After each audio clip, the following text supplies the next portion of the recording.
สวัสดีทุกคนมื้อนี้เราจะพาทุกคนมาเฮ็ดก้อยปลาดุกเนาะหรือว่าลาบปลาดุกสูตรนี้จะเป็นสูตรปิ้งเนาะทุกคนก่อนอื่นเราก็เอาปลาดุกมาปิ้งเนาะหลังจากที่เราปิ้งปลาดุกแล้วถ้าปลาดุกสุกเราก็มาเกียมผักเกียมมะเขือเกียมทุกอย่างที่เราจะกินกับลาบหรือว่าจะใส่ลาบมันเนาะทุกคน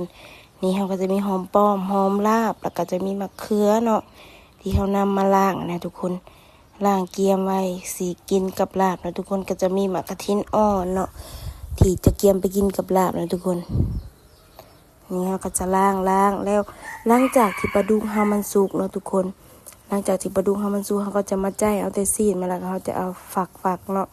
ฝักให้มันละเอียดประมาณนี้แบบละเอียดสำได้สำหนึ่งก็ได้นะทุกคนบ่ต้องละเอียดคักปานใดก็ได้เพราะว่าบ่มักมันหมุนละเอียดแล้วเฮาผักแล้วเฮาก็จะมานำหมักพริกผงข้าวคั่วใส่นะทุกคนก็จะใส่เกลือแป้งนัวอะไรทุกคนใส่น้ำปลาเนาะเพราะว่าจะบ่ใส่ปลาแดกนะทุกคนจะใส่น้ำปลาเอานี่หลังจากที่เฮาใส่น้ำปลาแล้วเรียบร้อยเฮาก็เกียมนะทุกคนนี่ใส่แป้งนัวหลังจากที่เฮาใส่แป้งนัวแล้วเฮาก็จะเอาน้ำอุ่นเนาะน้ำอุ่นหรือว่าน้ำร้อนนะทุกคนที่เฮาต้มไว้นะ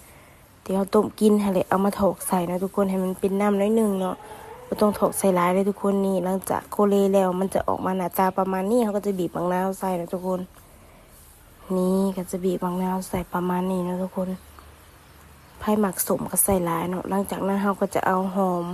ที่เราเกียมไว้นั้นลงไปใส่เลยนะทุกคนแล้วหลังจากที่เราลงใส่แล้วเราก็โคเลให้มันเข้ากันอีกเทื่อหนึ่งนะทุกคนหน้าตาเป็นจะแซ่บเลยทุกคนแล้วก็แซ่บพร้อมเนาะลาบปลาดุก